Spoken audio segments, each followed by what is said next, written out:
नै चावमिन सावग्रानिया हटेला मालाय जाबाय पस्टार दंलायो बाजै चावमिन दैमालु chicken leg piece chicken lollipop pork grill pork stick chicken stick kebab fish fry मा बिलाय बे गुजुनाल माय गुमजुन मा बिलाय गुगुनि कोल्ड ड्रिंक साव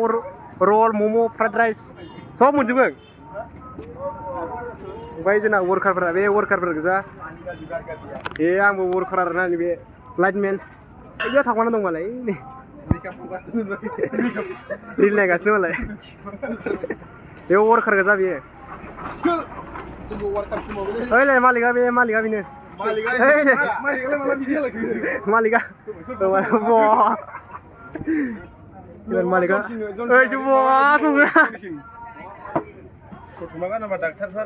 बाबुआ बेसे थाखोआव फरायनाय